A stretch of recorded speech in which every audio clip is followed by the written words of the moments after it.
Recording, I hope. Okay, well, this morning's presentation I've called Battling Garden Pest. As I told you last time, these are not new programs. These are ones I've done for other individuals. This one I did last summer for the Wyandotte County Master Gardeners. And it's just kind of an overview of what I would say are some of the more common pest problems that we're going to experience in our garden.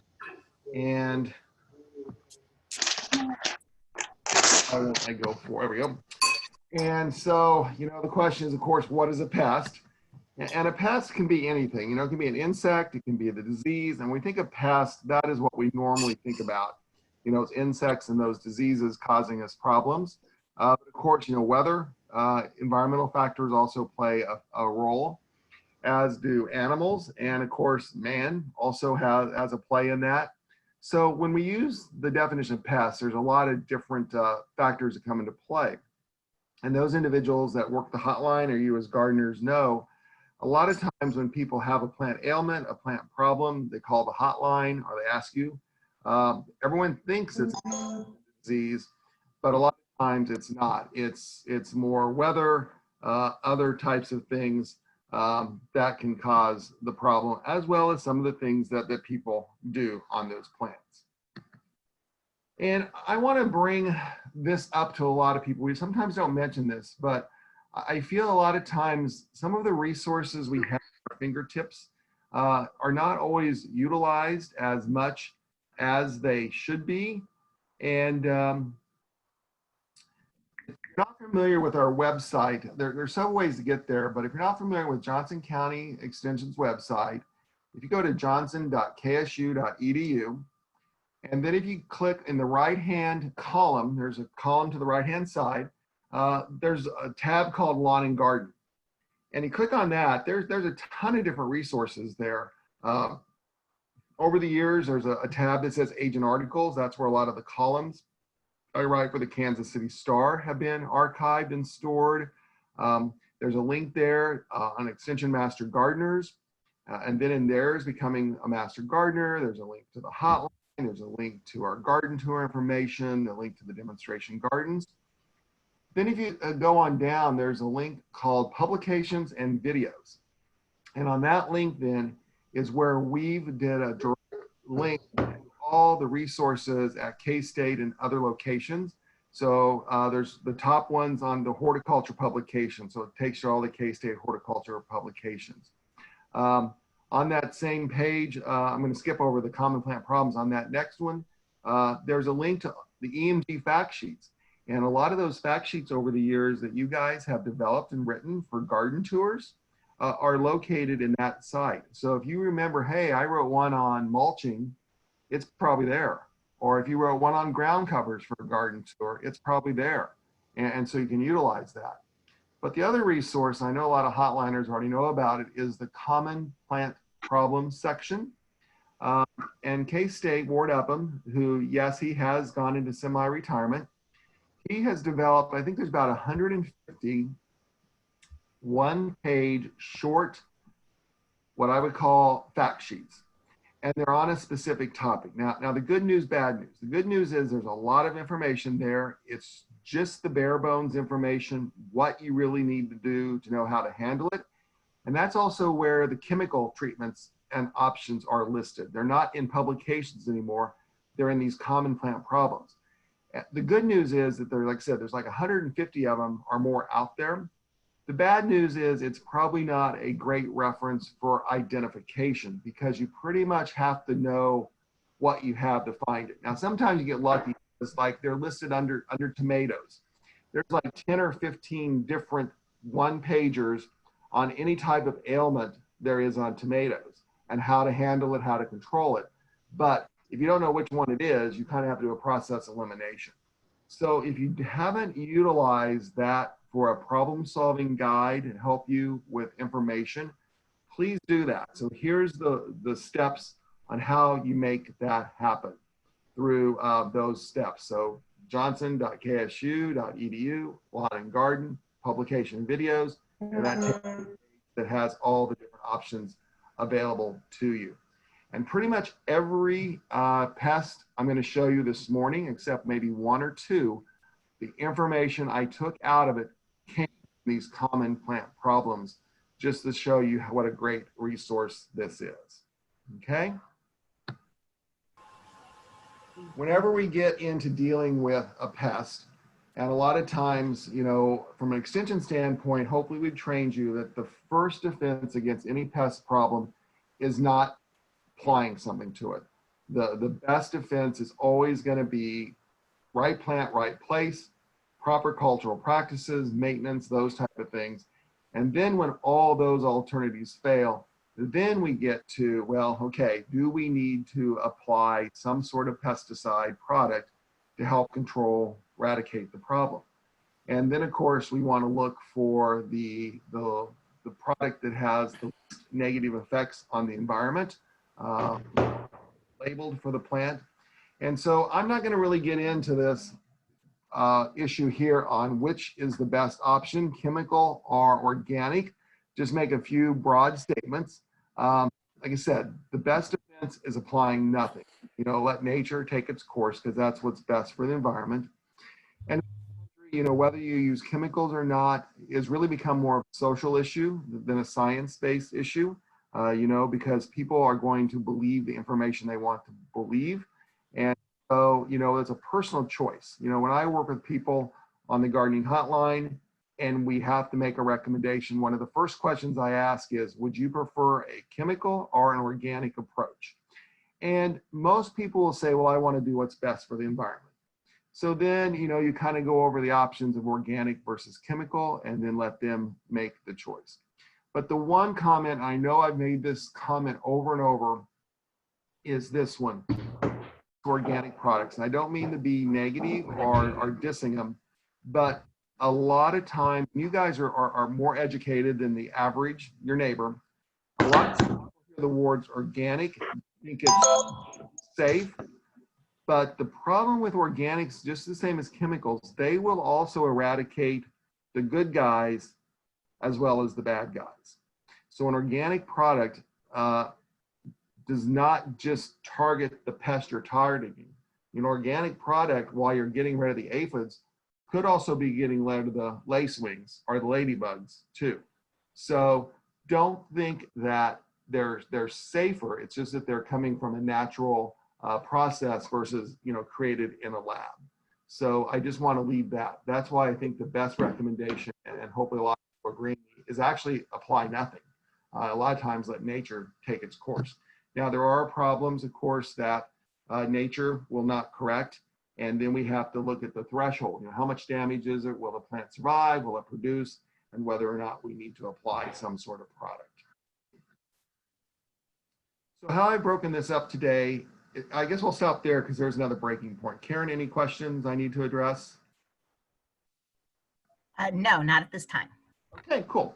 So I'm just gonna, like I said, we could spend hours, you know, we could go over this and spend hours doing this, but what I'm going to do is just kind of, like I said, take what I think is the most common problems you're gonna see, and I'm gonna take it by each section. And, you know, as we go through here, people always ask me, you know, what does my garden look like? So on each of these little vignettes, I've included a picture of my garden. So here's my backyard vegetable garden. And if you believe that, then you'll believe that COVID's going to be gone tomorrow. So no, I'm just kidding. This is not my garden. I wish this was my garden. So when it comes to garden, I try, you know, hopefully you're missing my sarcastic, sick sense of humor here. So tomatoes by and far is the biggest problem people have let me rephrase that. Tomatoes is the most popular garden crop. Pretty much everyone has tomatoes, whether they call themselves a gardener or not. And, you know, tomatoes are not all that easy to grow the last few years. You know, as our temperatures swing, our moisture levels swing, they have more problems. But tomatoes, unfortunately, do have several disease and pest issues. You know, to me, the biggest problem are those foliar leaf diseases, septoria leaf spot, and early blight. And those are the pictures down here in the lower left-hand corner, and then the one kind of the lower left middle or middle of the lower is the first one, Septoria. The second one's early blight. And then we go across the bottom, the one by the K-State logo is a picture of spider mite damage. And of course, I think everyone recognizes blossom end rot as the other major tomato issue. So to me, when people come into the office with tomato problems, by and large, the vast majority of the problems we see are the foliar leaf diseases, the Septoria, the early blight. And there are no, well, there's one variety of tomato out there, and I can't think of the name of it right now, that supposedly has some resistance to Septoria leaf spot. But for the most part, there are no resistant varieties on the market to either one of these problems. So unfortunately, we've got to go always start with cultural practices. So as with any disease, there has to be moisture, dampness on the leaf for the spore to land and then germinate and grow. So the best cultural practices for tomatoes are to avoid wetting the foliage. So ideally, water at the base of the plant. Try to avoid overhead irrigation, especially late in the afternoon or the evening where it's not going to dry. Mulching. The spores that release do not live in the soil, so it's not technically a soil-borne disease, but it overwinters and thrives on leaf debris that's in or on the soil. And so when we get a rain or something, those spores splash up to the plant and then they infect the leaf. So mulching covers up those spores from reaching. Caging gets them up off the ground. So here again, you have less humidity as you move up. These diseases start low on the plant and work their way up, because here again, they splash on the soil, and then once on the plant, they just move up the plant. So these always start at the bottom of the plant and work their way up and defoliate the plant. Of course, rotation is always good. The other recommendations come into play now is to remove the lower leaves of the tomato plant as it grows. And the recommendation is to take all the leaves off up to the first cluster of fruit. So if you look at the plant, you almost have like a little maybe 12-inch, 10-inch trunk before you have foliage. And so here again, if those spores splash up, they have no leaf to reach, then they're not going to affect the plant. And once they're kind of in the plant, they're hard to control. So a lot of times we do this preventatively. And so cultural practices, chemical controls, chlorothalonil, also called Daconil, is used a lot. The mancozeb's not as widely available, but also a good product. And then for those wanting to go more organic, there are coppers out there, fixed coppers. They can be used. And of course, you got to always follow labeled rates. And then also application times between harvest and applying the product itself. So like I said, by and large, this is by far the biggest problem with tomatoes. Of course, blossom end rot usually only affects the first couple of clusters of fruit early on in the season, and then the problem kind of disappears because it's an issue as the fruit is setting on where it's still cool, it's wet, we have uneven moisture, and what happens is the blossom end rot is a problem with a calcium deficiency in the fruit because calcium is not available to the plant under those cool, moist soil conditions. And so as the temperatures more mellow out, even out, we're not having that sporadic weather, then blossom end rot tends to go away. But it is pretty disappointing to go out there around the 1st of July. I think you've got a beautiful red ripe tomato, you pick it, turn it over, and the whole bottom side is all rotted. So as with anything, good cultural practices.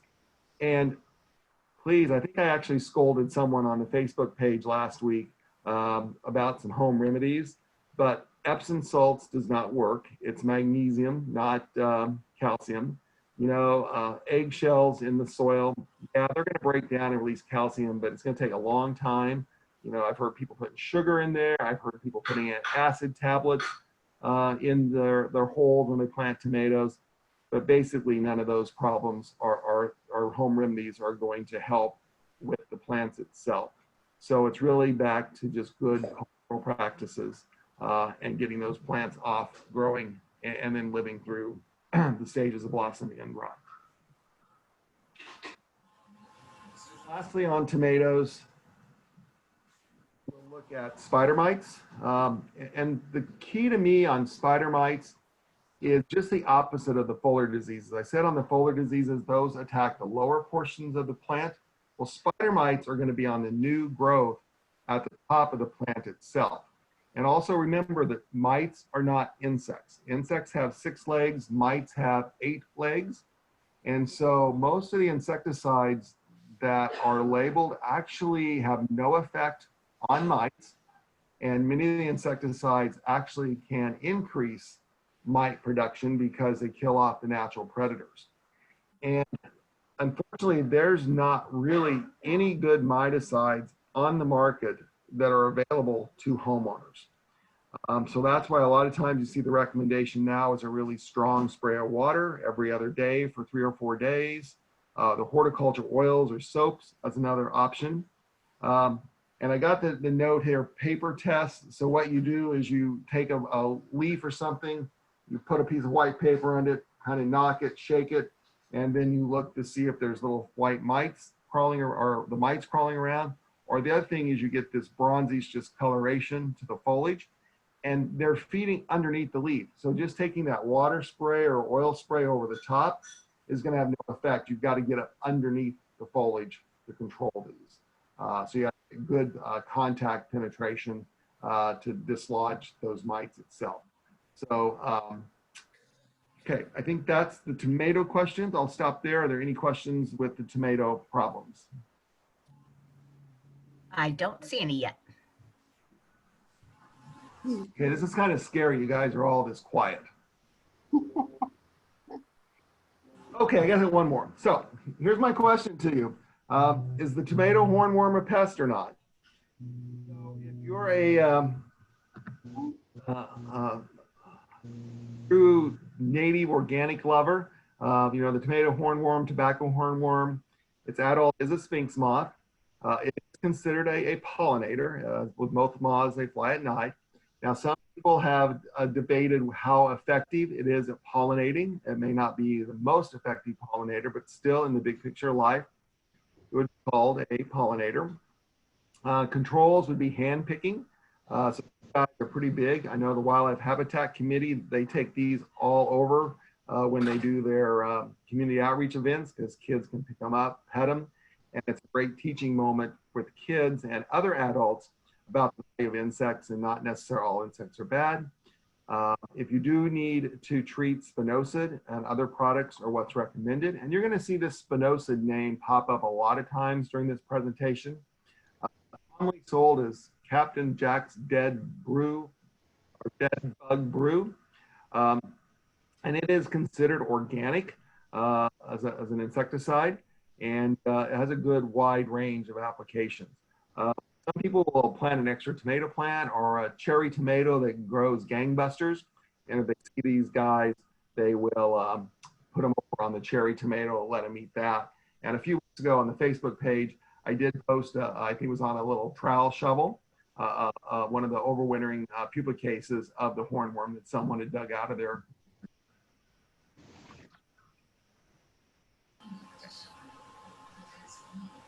Aaron, anything? Keep moving on. Moving on. Okay, cool. Thanks, Karen. So let's move to squash bugs and squash vine borers, squash itself. You know, I have a sarcastic sense of humor and wit here. I personally have stopped growing squash in my garden just because I don't want to battle these pests. You know, a zucchini from my backyard pretty much tastes like a zucchini from Price Chopper or the farmer's market, where a tomato from my backyard does not taste like that from Price Chopper or the farmer's market. And but squash vine borers. So if we start here in the kind of under vine borer, those are the eggs of the squash bug. They have these little brown dot eggs in little clumps underneath the leaf. And then they hatch and they have these little baby squash bugs, and then they grow, mature, turn gray, and then they turn to the adult you see now. And really the ideal time to control the squash bugs is going to be in this stage here, maybe up to here. And when they get to this size, you basically need 2 bricks or a hammer, because probably an insecticide's not going to touch them. The squash vine borer, there's an adult that flies, emerges from the soil, and lays the eggs on the stem of the squash. Then the larvae hatch, crawl in there, and they feed inside the borer or inside the vine, and just the cambium layer, or not the cambium layer, but the vascular system. And on squash vine borer, you think you've got this beautiful, healthy squash. One day you go out the next day and it's all wimped and wilted because of the stress. Squash bugs are a little bit slower coming on and seeing their damage. So when it gets to squash bug control, if you've only got 1 or 2 plants in your garden, I would highly recommend this monitoring process and remove the egg masses. So once those plants start getting some size on them, go out there every day, every other day, and turn the leaves over. And then on the underside of the leaf, you'll see those little brown egg cases. And then you can take your finger, something, and smash them, tear that section out of the leaf, and you can keep them under check if you just have 1 or 2. Now, if you've got lots of vines, that may not be practical, but I really think if you have 1 vine, that's probably the most effective squash bug control. And then if that fails, or when that fails, then you can do chemical treatments, the spinosad, the permethrins, the cyfluthrins, those type of things. But here again, squash bugs lay their eggs on the underside of the leaf, and when they feed, they go right down more to the soil surface because they're a sucking insect. They suck the juices, the sap out of the plant. And if you're just going over the top of the plant, you're not getting squash bugs. You got to force that spray nozzle down into the plant, down to the base, get thorough coverage, and then you'll just have to repeat as necessary. Another option is some people say plant squash later in the season and miss the peak. So maybe do more like a July planting for a fall harvest instead of a spring planting, which tends to be more ravaged by squash bugs. Okay, Dennis. Yes, ma'am. Okay, we do have a couple questions related to squash bugs. First one is the leaf-footed bug as bad as squash bugs? And do you treat them the same way? I have no idea what a leaf-footed bug is on squash. I've not heard of that one. Jen Stefanchuk, do you want to unmute your mic and give us some information? Yeah, can you hear me? Yes. Yes, ma'am.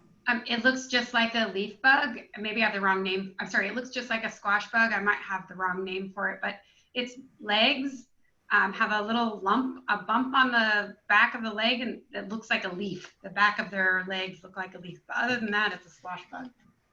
You know, I am not familiar with that insect, so I'll have to do some more research, Jen. But I would assume that these sprays that we're recommending would work, and probably sounds like its timing, its emergence is fairly similar to a squash bug. Mm-hmm.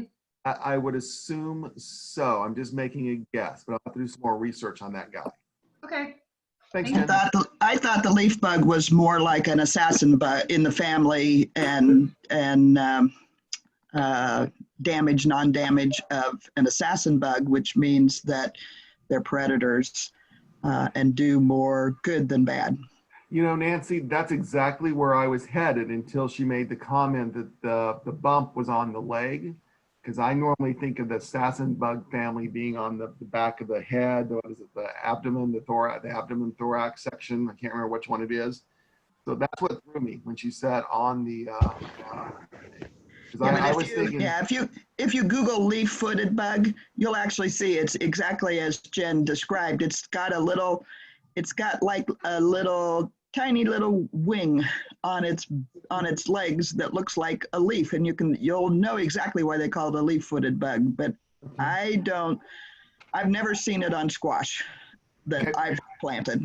Okay, I tell you what, I wrote it down, and maybe we can do follow up on Facebook or on the Friday email if I get more information on it. How about that, guys? Perfect. And 2 other comments.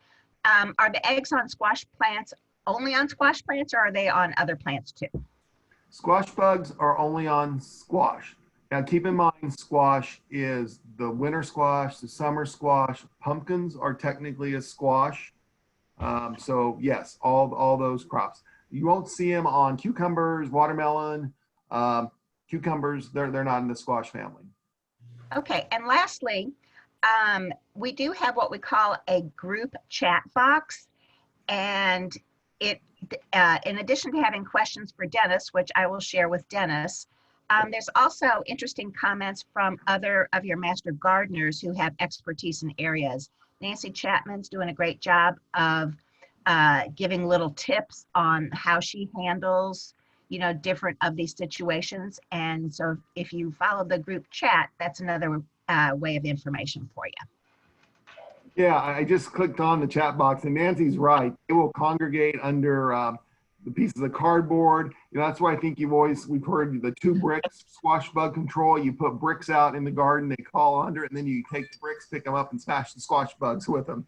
So, so yeah, there's some other home remedies and processes out there too to help congregate those little suckers and get them under control. So yeah, okay, cool. Thanks, Nancy. Thanks, guys. Okay. Let's see. So now we're up to the squash vine borer. Like this guy goes for the main system. And if you Google squash vine borer control, you will see a number of home remedies like putting foil around the base of the plants, putting little cups around them, those type of things to help prevent them. The issue I find on that is I don't see those highly recommended in a lot of what I would call EDU sites. They tend to be more less researched, more chats, more blogs. You know, if you have 1 or 2 plants, putting foil around the base of the plants, I can't see it harming anything. So you might try it, but here again, you know, there's all home remedies out there. The recommendations on all of the extension information, EDU sites start when the vines start to run. Now, keep in mind, like a zucchini doesn't really run. I mean, this is more like a winter squash, but when it gets some size on it, that vine starts to mature, then you would start spraying. And here again, this guy doesn't go for the leaves, doesn't go for the petioles of the stem. He goes right for, or she goes right for that stem close to the ground where it lays.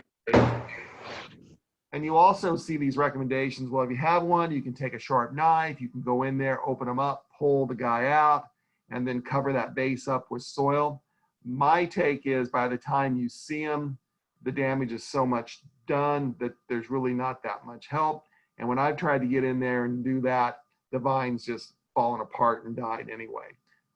So I would do the chemical control, or like I said, may not be a true extension recommendation, but certainly some of these other remedies like foil, something just say putting paper around the plant will confuse the adult when it goes, the female when she goes to lay the egg on the stem itself. Okay, questions on the vine borer? Nope. Okay, cool. Let's see.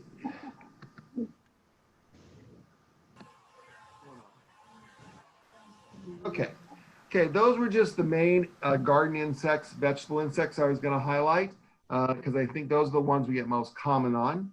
So now I thought I would move into a few tree and shrub pests. And here again, in my dreams, what my backyard garden, what would look like. So just to give you a little eye candy to enjoy. So bagworms. Oh my gosh, in the month of April, I've probably fielded more questions about bagworms than anything else. Of course, you know, over here on this arborvitae is where we see the damage, what happens. And I love people call the hotline, you know, and the tree looks like this, and they just appear overnight. Oh no, they've been in this size. Bagworms normally hatch in late May, early June, and then in feed, they continue to grow and then cause the damage. Of course, the biggest problems are going to be on the evergreens, junipers, arborvitae, spruce. I think if you read the literature, they'll be on, you know, up to 100 different plant materials. You'll even find them on stop signs, signs of buildings, because when they just hatch and they're these small little guys, they have a little silken thread and they blow in the wind is how they move from plant to plant. So people wonder, well, how did I get bagworms to that plant in the middle of nowhere? Well, they're blowing in the air, and that's what explains why they're on a stop sign on the side of the building, is because that's just where they happen to land. And so this little size here is when we want to control them. That is probably not much bigger than, you know, a sharpened pencil point lead or your old number 2 pencil. And then as that bag grows, it gets more and more silken, then those chemicals don't penetrate. And so we don't get as control. So your options are hand pick, which I know people that volunteer in the garden gallery, when we put bagworm duty on the to-do list, I think they kind of run for the hills because it's not a very fun job to do. And if you get into the life cycle of bagworm, there's of course male and female, and the female spends her entire life inside that bag. All of them feed, but then late in the summer, the male will turn into a little kind of ugly little moth, and he will fly over and find the female, and he'll mate with her in the bag. He dies.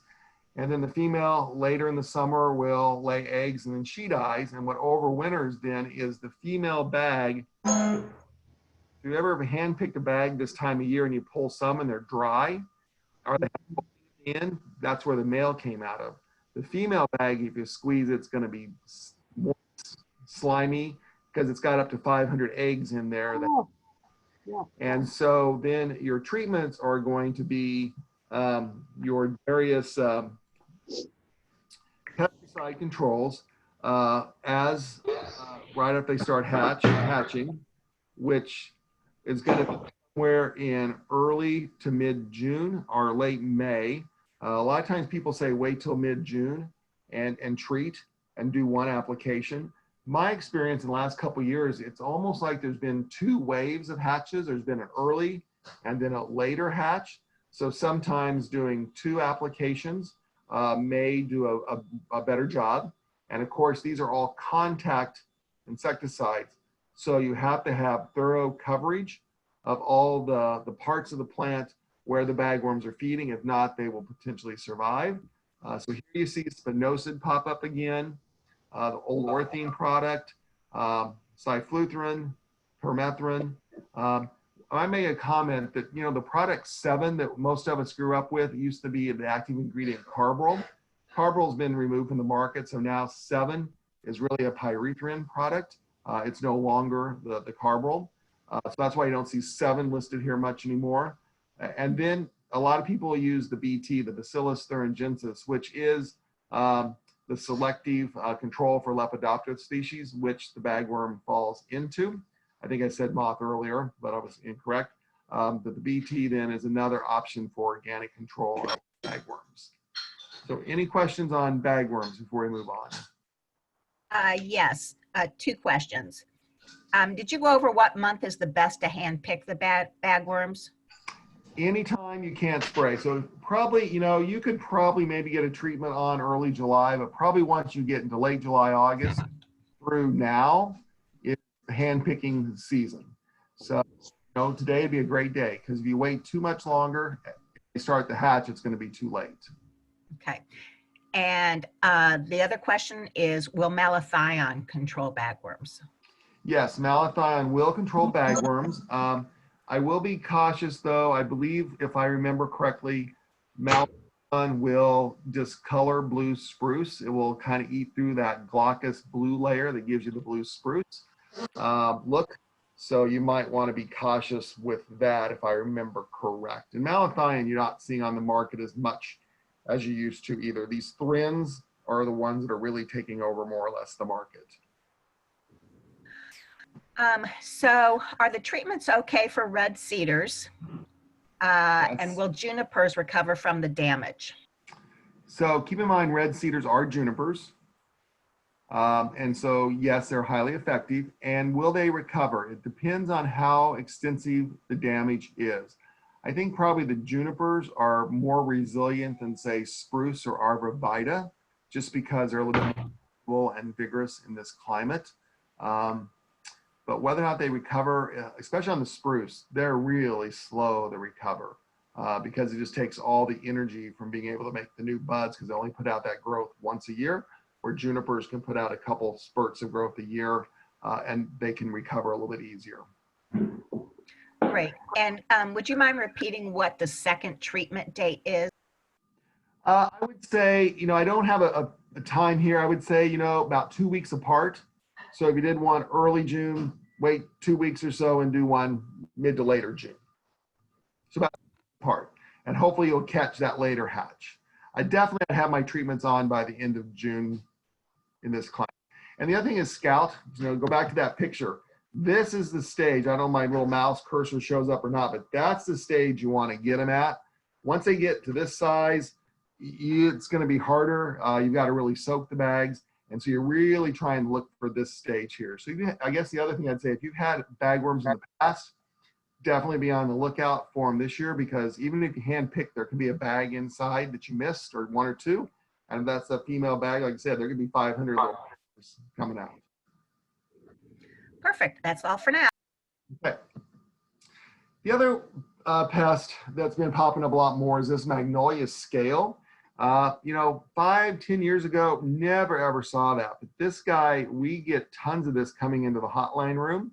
And what people really start noticing first is the black sooty mold on the foliage, the discoloration of the foliage.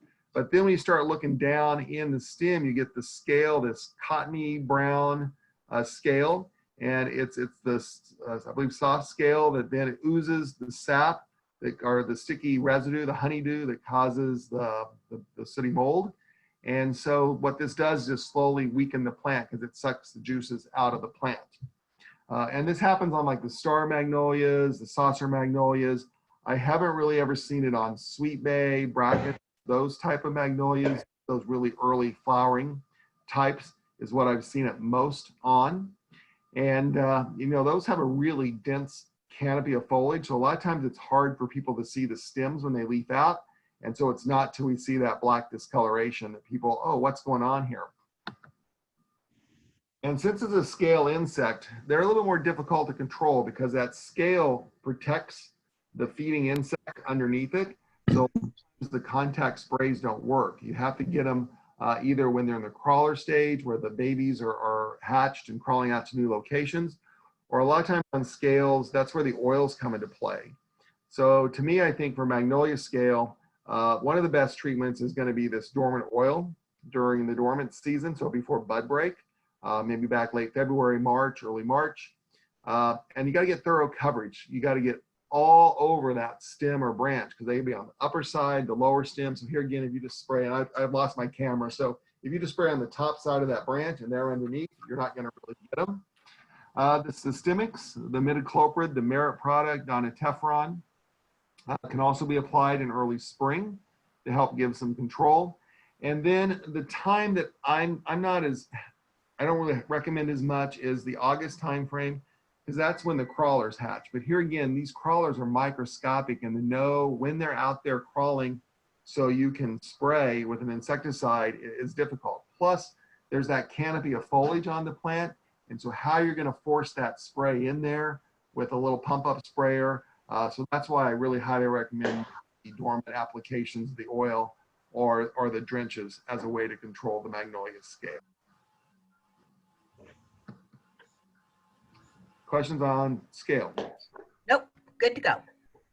I'm just going to hit emerald ash borer because I tell you what, trees are starting to fail so rapidly now with EAB in the neighborhood. I know people have heard me say my neighborhood's about 30 years old, 214 homes. Every house got a green ash in front of it.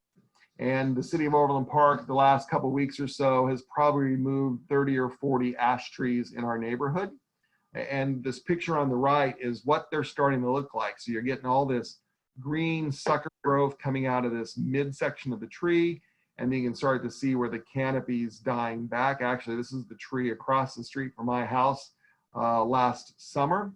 And unfortunately, it's still standing there. I would not park my car anywhere near that tree. And of course, rarely are we going to see the adult. And then if you dig through the bark layer, that's where you start seeing these S-shaped curves where the insect has fed. And that's going to be up in these branches here is where you're going to see it. You're not going to see it on the main trunk until probably this canopy is pretty much dead. But if you cut these branches up here and started scraping, pulling that bark back, that's where you're going to see those damages from the emerald ash borer, because they like the upper canopy and they work their way down. So that's why you see thinning canopy, the sucker growth, because this tree is still trying to send all that energy up here, but there's no place for it to go. And so it sends out all these advantageous buds. And then once this dies, then you start to see more damage or more sucker growth in the lower trunk of the tree itself. And I think rarely are you going to see those little small V-shaped exit holes, because they come out in the cracks of the bark. And unless you start digging, scraping that bark off, you're not going to see it. Dennis, we do have a question. Is the fact that they're leafing out later than usual this year a sign that the emerald ash borer is problem? So here's what I've noticed. White ash is leafing out much slower than green ash.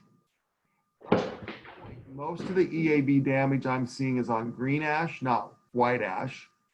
But don't think white ash is immune to the problem. I just think EAB preferred the green ash. And looking in my neighborhood, like this tree I just mentioned across the street, it's starting to leaf out, but there are 2 or 3 branches that are completely dead, that are not leafing out. So yes, it could be the damage from the EAB is just slowing growth. It's going to be less vigorous because it's not getting its full moisture nutrients going up into the tree itself. If you've not, I'm going to make this blanket statement. If you've not treated your tree for EAB in Johnson County, green ash, more than likely it has emerald ash borer. Very few trees, I think at this point in time, they're going to be immune from having EAB. Dennis, Dave Rock wants to know, his ash tree has galls from last year. Should they be removed? Okay, that's a great question. I almost put that in there. So now what he's probably referring to on the gall is what's called the ash flower mite gall. So I'm sitting here at my dining room table, and across the street from me is 2 white ash, and they're just full of brown, hard, little marble size galls. It's called ash flower mite gall. Kind of looks like cauliflower or broccoli heads hanging in there. And I don't see how you're going to remove them, because the tree I'm looking at has probably thousands of them in it. They will eventually fall off the tree. And once the tree leaves out, I think they'll be camouflaged. You won't see them as much, but I'm pretty sure that's what he's talking about, is the ash flower mite gall. And really, there's no control for that. It just looks bad. And I don't know of any way you're going to remove them from the tree itself, unless it's a small tree and you got a lot of time on your hands when you're staying home with COVID. Okay, that's it for the questions right now. Oh, wait a minute. Wait. Here's one. Did I understand right? Even if a tree shows no dead branches, is it still likely infected with emerald ash borer? I'm just using my gut here. As widespread as emerald ash borer is now, if that tree that tree's not been treated, more than likely it's probably got the start of emerald ash borer in it, especially the green ash. White ash, I'm not quite as for sure on. But green ash, from what I've seen driving around the county, all of them look pretty unhealthy if they haven't been treated. If they've been treated, they look pretty healthy. So that tree here, it's too late to treat that tree. It should have been started a year or 2 earlier. And then of course, on smaller trees, there are the midichloprid drenches, dinotefuran drenches you can do yourself. I think under 15, 18 inches, 20 inches in trunk diameter. But anything over that, it needs to be done by a professional. And then the injection with the triage product, not imidacloprid, amivectin benzoate would be the recommendation. Okay.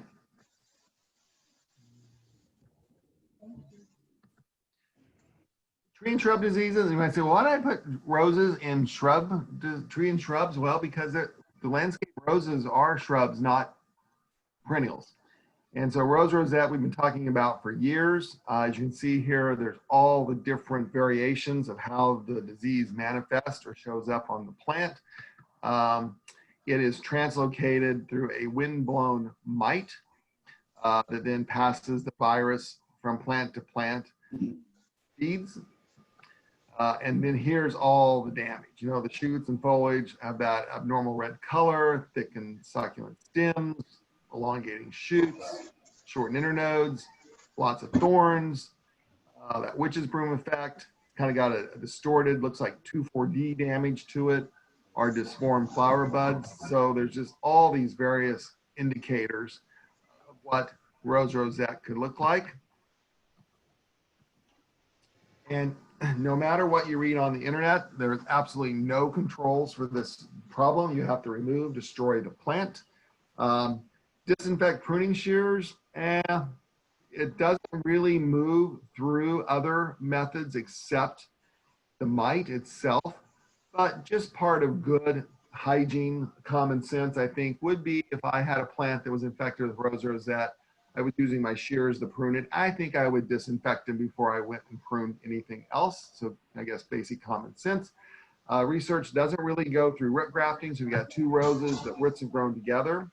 And then the question comes up, can you replant? And the latest research out of the Combating Rose Rosette consortium out of Texas, Tennessee is, it's not in the soil. The mites die, you know, wait a few days, and then you can go ahead and replant back in that same hole. Because it's from the mite. That's the only way it really gets transmitted is through the mite. So you could replant the rose.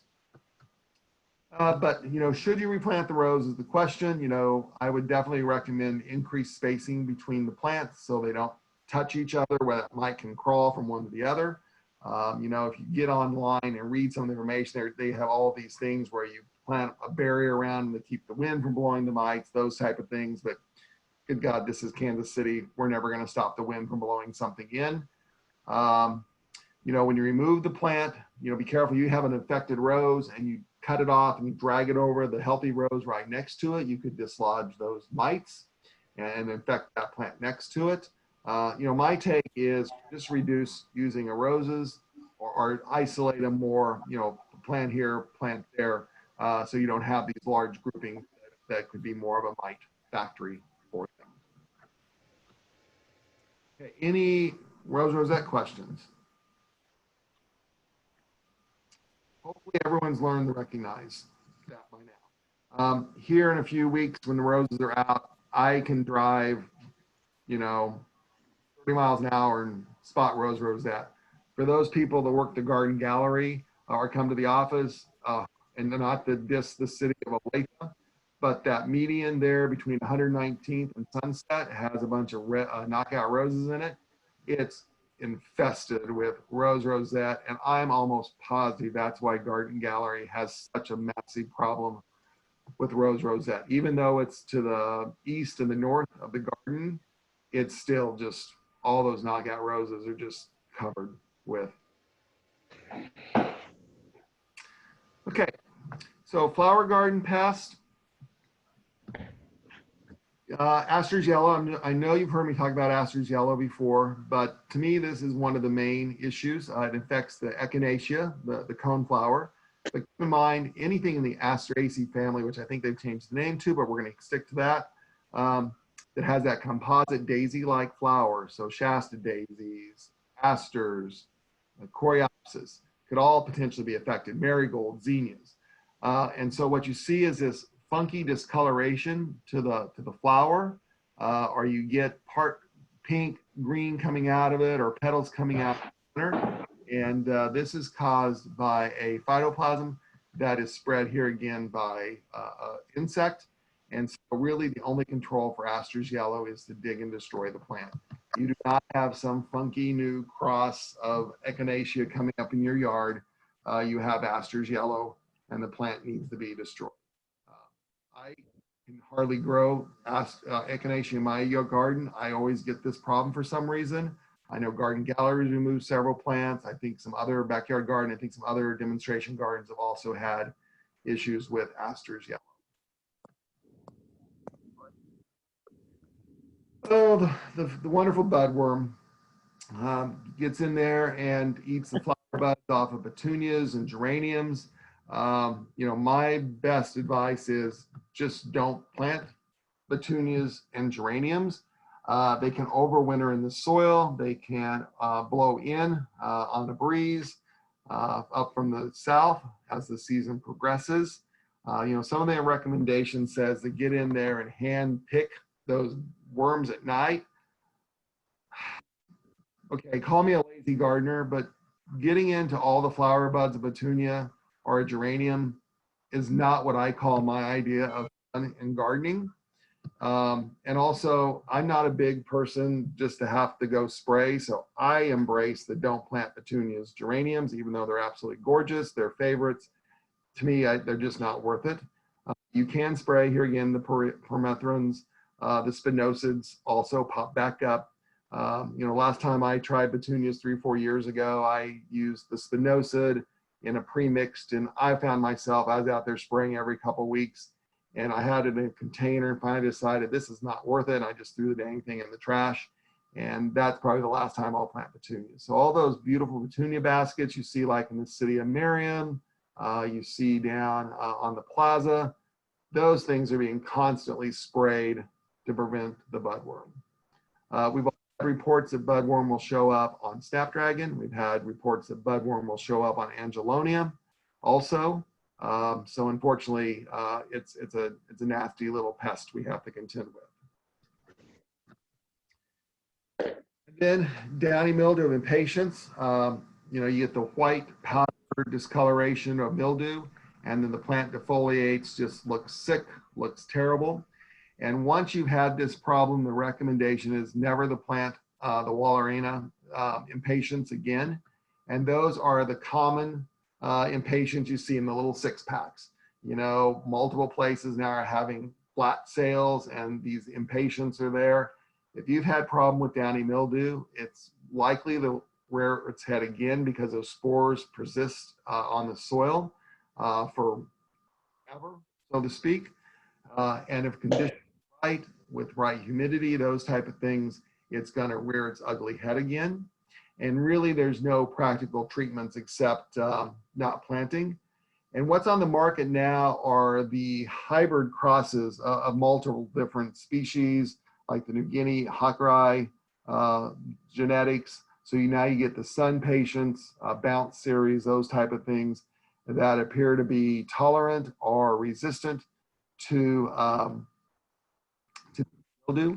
The problem is, you could go get the little Wallerina impatiens. You can get a whole flat of them for $20. And if you go into these new hybrid sun patients, those type of things, you're paying $5 a plant. And so massing in a couple hundred impatiens for most now became cost prohibitive. And of course, it is still one of our best shade flowers we have, but unfortunately, it's just not taking the risk. I guess if you've never had the problem, you can still go ahead and continue to plant. But then once you have the problem identified, it's really up to whether or not the season's going to have issues with downy mildew or not. Dennis, we have 2 questions. Yep, I figured there'd be some. When you say destroy the plant, as you've mentioned in a couple of these, what method are you suggesting?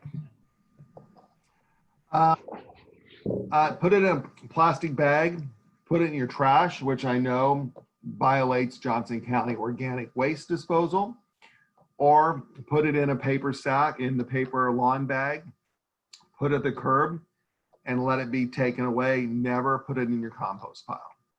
So, get it off your premises. Perfect. And are super petunias better than the other petunias? They are still going to be susceptible to budworm. They're not immune. The only thing about super petunia is it's just the genetics, and I believe that's a patented trade name by, I believe it's Proven Winners. Don't correct me, or you might correct me, but it's just a marketing term. Okay, that's it for the questions for right now. Yeah. A lot of the super petunias, I think, are the varieties that have smaller flowers but more flowers, so you get more impact. But it's not. You're still going to get budworms with them. Oh, and the Calibrachoa that we put in pots also get budworms too. Okay, I'm going to give you some lawn pests. I know how much you guys love lawn information, and luckily I'm only going to do a couple, like on most of these. So first one is brown patch of fescue. I've probably, in the last couple weeks, have probably got 10 or 15 brown patch questions of people preparing for the season. And this is an issue of tall fescue lawns. Normally don't see it happen more into June. When we start having humid nights in the 70s is when brown patch kicks in. And it almost hits the lawn overnight. You think you have this beautiful patch of fescue lawn, you go out the next morning and it looks kind of wilted, drought stressed. The next day it's kind of brown and declining. In brown patch control, there's no resistant varieties. Recommendations are don't over fertilize your lawn. Lawns that tend to be really lush, so greater than 4 pounds of nitrogen per year, tend to be more of an at risk. Highly maintained overwatered lawns tend to be more at a risk. We don't want to fertilize the lawn when it's active, so avoid summer fertilizations on your fescue. And then if you're going to control it, you've got to do fungicide applications. And this is the kicker. You know, a couple years ago, last year, we had brown patch around Memorial Day. Normally don't see it till late June. It just depends what our weather patterns are like. There's 3 or 4 fungicides that are listed on the market for control for the homeowners. It's a hard one. I'm not a big fan of tall fescue because of this disease. There's no resistant varieties. You know, that's kind of been the go-to turf in our area because it's more heat and drought tolerant. And I'm more of a fan for people that have lawn irrigation systems and water their lawns during the summer. I think you're going to have better luck with bluegrass than tall fescue in our climate. And now the trend is these mixes that are kind of 50-50 bluegrass, tall fescue. I read research that shows 4 or 5 years down the road, your lawn's mainly bluegrass, not fescue, because of the clump type nature versus the runner rhizome nature of a bluegrass lawn. And then those treatments, the fungicide label, I believe it's like every 21 days, depending on the product, you have to apply. So it's not a one and done application.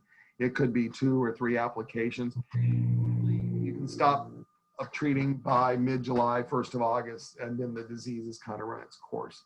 A lot of it'll just thin out the grass blades, the grass crown. With good fertilization in September, it'll fill back in. In many cases, it just wipes out the lawn and you have to overseed.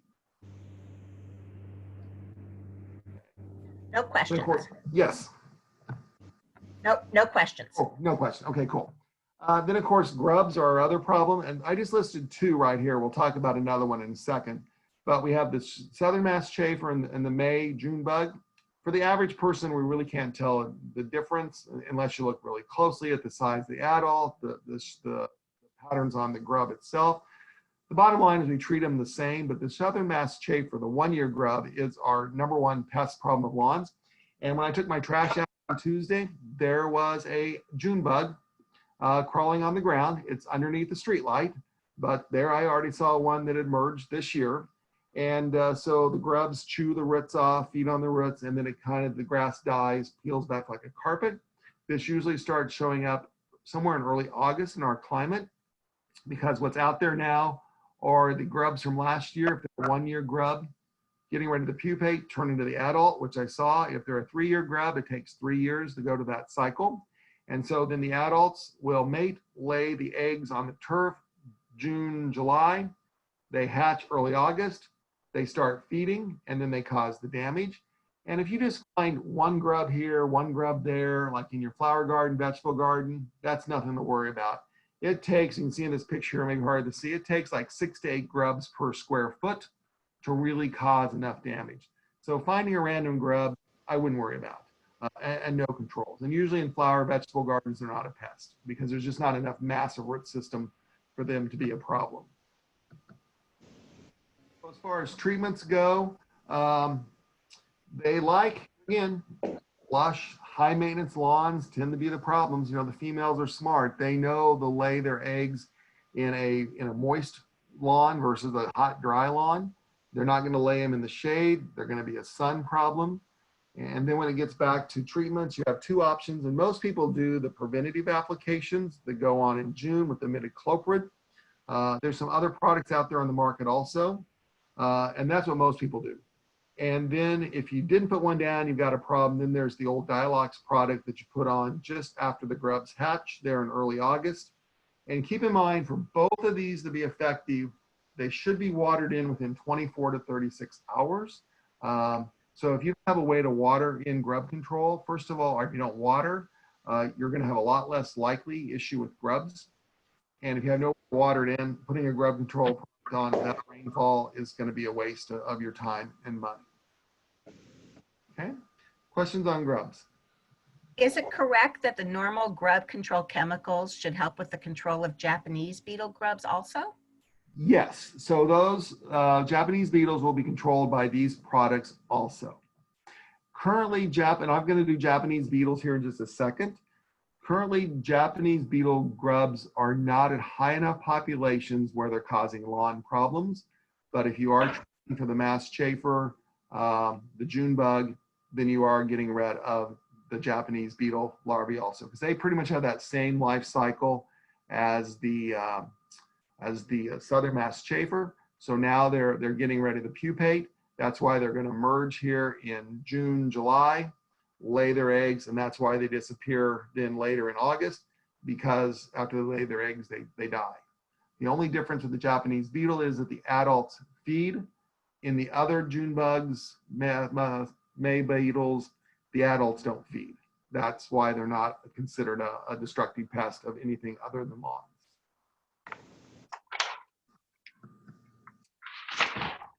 Okay, so here's a picture from my patio. Enjoy. So now let's look at what I'm going to call more non-discriminate pests. So everything we've talked about at this point pretty much targets one specific plant or a couple of plants, but not wide across the board. And of course, our number one non-discriminate pest is Japanese beetle. It will feed on over 300 different species of plant material. Here it loves roses, it loves lindens, it loves hibiscus, it likes crepe myrtle. The list can go on and on and on. And as I just said, this beetle is that the adult is the destructive pest more so than the grub itself, because the grub can be controlled. And I've also had a lot of questions in the last few weeks about Japanese beetle control, because people think that if they treat their lawn for the Japanese beetle grub, that they won't have Japanese beetles in their yard. And that's true, because these guys fly in from great distances. Japanese beetles probably come from areas that are more wasteland, roadside, ditches, pastures, those type of things, than actually come from the yard itself, the manicured lawn, because people are putting down grub control. So the good news is the female will last, a month, 6 weeks, and then the female's dead or gone. We've already talked about grub control chemical options. You can treat the adults, but here again, it's spraying every couple of weeks with one of the Thrin products. Organically, you'd probably use the neem oil, but here again, you're down to spraying every 3 to 4 days, excuse me. You can go out and hand knock them into hot soapy water once a morning. Usually they're more lethargic when it's cool in the morning. Then when it heats up, they get more active, and you can treat for them that way. You can also just live with them. If they're on roses, once the feeding's over, fertilize and prune them, they'll come back. Now, if they're eating your green bean crop up, then you've got to do some treatments, those type of things. Traps, they're lures, they draw them in, so you don't want to put them in your yard. You want to put them in the neighbor's yard, so they don't come to your property, or put them at the edges of your property. But for the most part, for the average backyard gardener, I probably wouldn't use them. The other little interesting statistic is, I think if you remember a couple years ago, Dr. Doug Spilker, who was with Bayer, came and spoke on Japanese beetles. And I had lunch with him a year or so ago, and he was talking about some research they had done about tracking trends in Japanese beetle populations. And his comment was, if there's about 8 inches of rain during the month of July, then the following year, there's a higher number of Japanese beetle adults, and it goes back to the higher rainfall is more conducive for the eggs to hatch, and then the grubs to feed, and the adults to mature. And so if you go back last year, most people would say 19 was a lower year of Japanese beetle adult feeding. 18 was a horrid year. And he went back and checked, and sure enough, in the summer of 17, July had over 8 inches of rain. In the summer of, let's see, get this right, 17, which would have been the 18 hatch, it was below 8 inches, it was around 7 inches of rain. So in the summer of 19, we had over 8 inches of rain in the Kansas City area. So his thought would be 20 could be a bad Japanese beetle year if this kind of trend falls with high rainfall during the month of July when they're actually laying their eggs. So just something to be on the lookout for, or see what happens here in the coming months with the Japanese beetle. So the prediction is a bad year. We'll see if that happens. No questions. Yes, no questions. Okay, good. Okay, I'm going to wrap it up here because we're going on our out 90 minutes, which we said would go no longer. And then, of course, I think our biggest problems are these, what I'm calling non-discriminate pests. So these four-legged guys, from the bunnies to the squirrels to the deer. And there's no magic answer for any of these. You know, really exclusion, fencing is probably your best bet. You know, with everyone getting into planting tomatoes, I've had a couple of questions in the last few days about how do you prevent squirrels from eating your tomatoes. You know, fencing them, you know, caging them is probably your best bet. You know, a couple of people I know who lost their dogs have dog kennels that are all encaged with chicken wire, or with chain link. That makes a great squirrel proofing hut for your tomatoes, as long as you plug the holes. You know, with rabbits, chicken wire works great. And then once the plants usually get more mature, you can take them off. Deer is a whole nother issue, and we could spend a whole hour just talking about these three guys itself. But bottom line is probably some sort of physical barrier is going to be your best bet. And then, of course, the environment. Any questions on the furry beast? Okay. In the environment, here again, we can't necessarily control it either. You know, as I talked 2 weeks ago with What's Wrong with the Tree, Kansas edition, for those that were on, probably most of you were. I won't go into detail, but unfortunately, we're just seeing more feast and famine, more periods of wet, more periods of dry, which then puts the root system in decline and more potential problems for the plants themselves.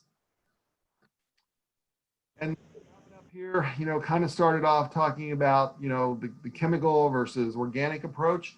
And I think it's just, this next section is just a good reminder that nature sometimes is our best ally in this role.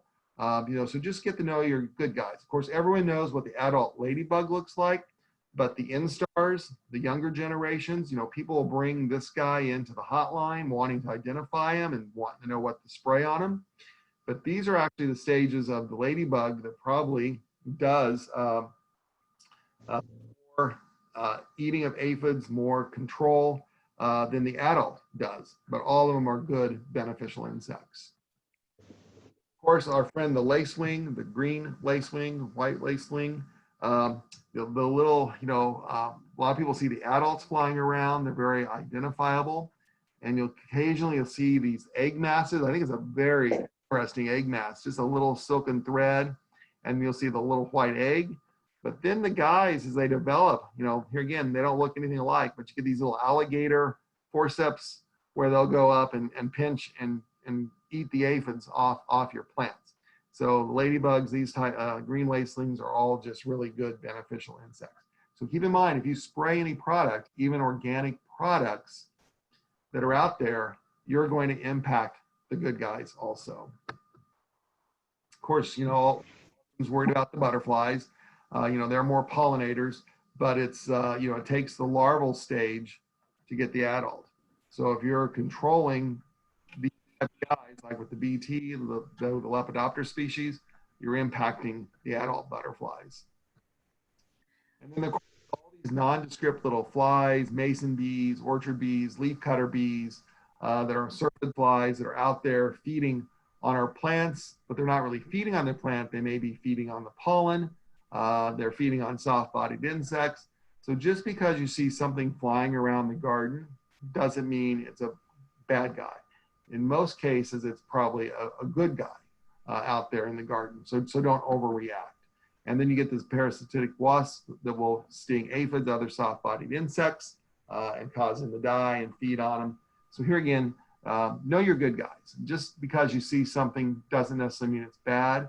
In most cases, it's probably a good guy because there's not that many nasty, terrible insects on a lot of our plant materials. And I guess in the flower garden, if there's a plant that has repeated problems year after year, you've got to control, spray it, and you can't tolerate it, then my advice or my comment is the plant really worth having in the garden? You know, is controlling, is it spraying it really worth? Is the plant really that pretty in the garden itself? So that's kind of what I was going to present or wanted to present to you this morning. So I will be glad to open it up for questions that we might have from the audience. And looks like at the high, we had almost 220 people today. We're down to 210 now, which I fully understand that. So Karen, I'll let you question, or if you answer, get the chat, or if you guys want to unmute your mics and ask questions, be glad to take those questions. I think we'll let the questions that I have are all over the board. So I think I'll just let everyone ask their own specific question at this point. And if anybody does not want to stay longer, then the official advanced training is over and we're going to open it up to questions.